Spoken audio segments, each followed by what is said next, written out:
Hello everyone.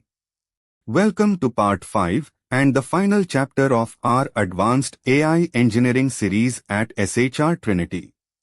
Today we focus on production safety and scalability, the critical operational concerns that every AI engineer must master before deploying AI to real users at enterprise scale. Let us begin. Before we begin, SHR Trinity offers a comprehensive 30-hour practical training program in generative AI. For complete course details, check the description below. Now let us begin our final session on production safety and scalability. We will now go through 10 advanced questions on production safety and scalability. These topics are essential for any AI engineer transitioning from experiments to real-world enterprise deployment. Question 1. How do you safely handle personally identifiable information in LLM applications? Handling PII is a non-negotiable compliance requirement in enterprise AI. The fundamental rule is, never send unmasked PII to a third-party API. Sending names, Aadhaar numbers, medical records, or credit card numbers to OpenAI or Anthropic violates GDPR, HIPAA, and India's DPDP Act. The standard solution is a data masking pipeline. When a user submits a prompt, a local, secure scanner, built on tools like Microsoft Presidio or custom regex patterns, intercepts the message before it leaves your network. It identifies PII and replaces it with synthetic tokens. For example, the name Rahul Sharma becomes person_1. This anonymized prompt is sent to the LLM. When the response comes back, your backend replaces the synthetic tokens back with the original values before showing the result to the user. Question 2. What are API rate limits and how do you handle them in a production system? Every commercial LLM API enforces limits on how many requests or tokens you can send per minute. If you exceed this limit, the API returns an HTTP 429 too many requests error. If your application code does not handle this gracefully, it will crash. The standard solution is exponential backoff with jitter. When a 429 error is received, your code waits not for a fixed time, but for an exponentially increasing time with a random jitter. The first retry waits 1 second. The second waits 2 seconds, the third waits 4, and so on. The random jitter prevents all your distributed service instances from retrying at exactly the same moment, which would just create another 429 storm. In Python, the Tenacity library makes implementing this pattern with a single decorator trivially easy. Question 3. What strategies do you use to control and reduce LLM API costs in production? Cost control in LLM systems requires architectural discipline across multiple layers. The most impactful technique is semantic caching. Instead of calling the LLM for every user query, you first check if a semantically similar query has been answered before. If the vector similarity is above 95%, you return the cached answer instantly for near zero cost. The second technique is model cascading. You use a small, cheap model for simple queries and only upgrade to your expensive flagship model for complex ones. A routing LLM can make this decision automatically. Third, always set a hard max tokens limit on output generation. An unconstrained model generating a 2000-word response when 200 words would suffice wastes 1800 tokens on every single call. Fourth, aggressively prune your RAG context. Use re-ranking to select only the most relevant 2 or 3 chunks, not 10. Question 4. What is LLM observability and what key metrics should you monitor? When you deploy standard software, you monitor CPU, memory, and error rates. When you deploy AI, you must monitor an entirely different set of metrics. LLM observability covers four critical dimensions. First, latency, specifically time to first token, TTFT, which is the delay before the user sees any response. This is the most user-perceptible performance metric. Second, token usage, tracking input and output tokens per request helps you track cost and detect abuse. Third, output quality, capturing user feedback signals like thumbs up or down, or running an LLM judge to score responses. Fourth, guardrail events, logging every time your safety filters block a request, which helps detect attack patterns. Platforms like Langsmith, Helicon, and Arrays AI are built specifically for this type of AI observability. Question 5. What is semantic caching and how is it different from standard API caching? Standard caching works on exact string matching. If user A asks, "What is machine learning?" and user B asks, "Can you explain machine learning to me?" a standard cache misses completely because the strings are different. A semantic cache works differently. When a query arrives, it is converted into a vector embedding. The system performs a similarity search against a database of previously answered queries. If a past query's vector is within a threshold distance, say 95% cosine similarity, the system returns the cached answer directly, completely bypassing the LLM.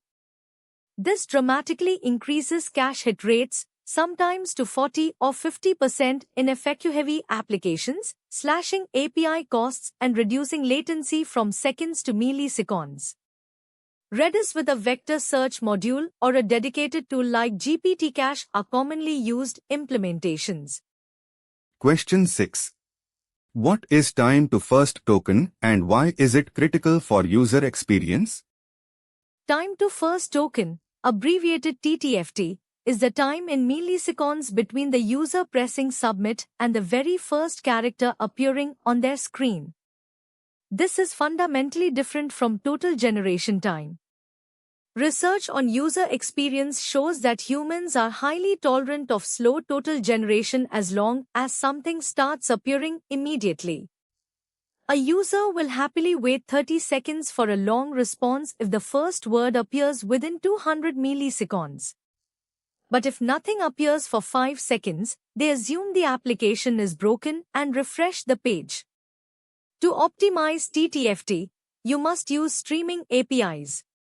Instead of waiting for the entire response to be generated before sending it, the server sends each token as it is generated using server send events. Your frontend renders these tokens progressively, creating the familiar typewriter effect that makes AI feel fast and responsive. Question 7. How do you secure API keys in a production AI application? A leaked API key is a critical security incident that can result in massive fraudulent billing within hours. Here are the rules. First, never hardcode API keys in source code or commit them to a version control system like GitHub. Use environment variables and ensure your .gitignore file excludes all .env files.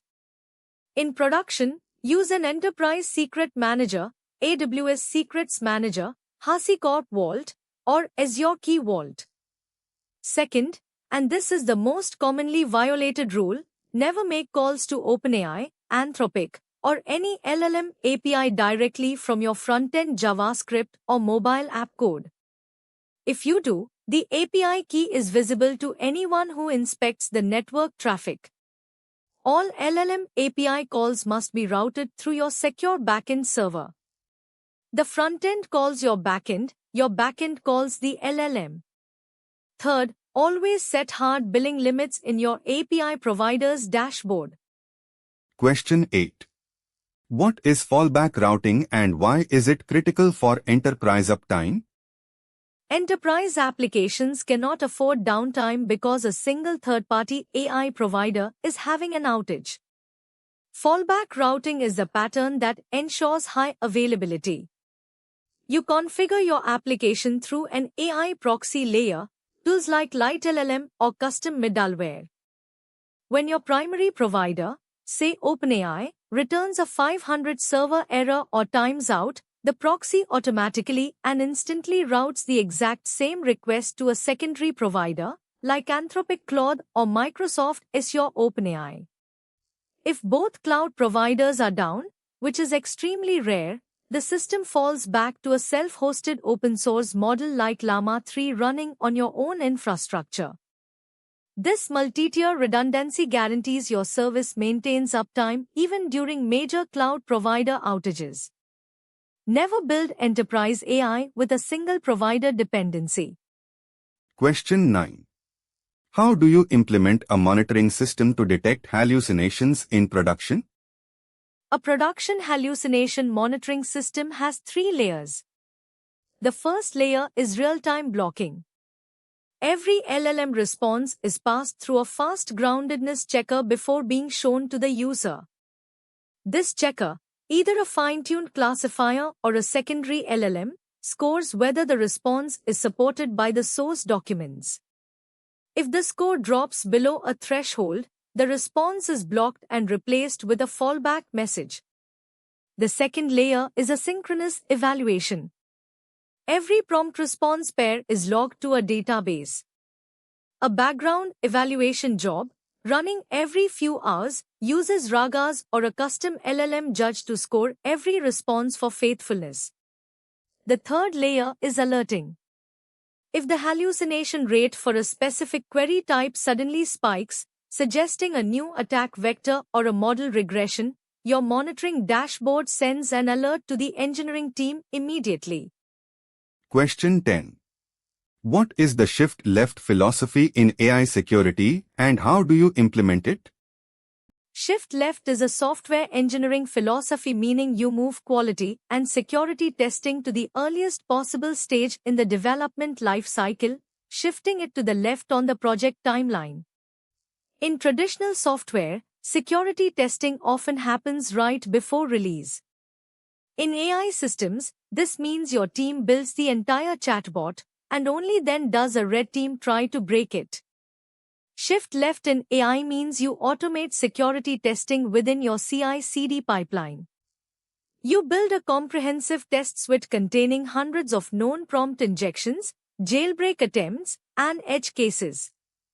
Every time a developer modifies a system prompt, fine-tuning dataset, or model configuration and raises a pull request, the CI pipeline automatically runs this adversarial test suite. If the new build fails any safety tests, the pull request is blocked from merging. Vulnerabilities are caught before they ever reach production. Excellent.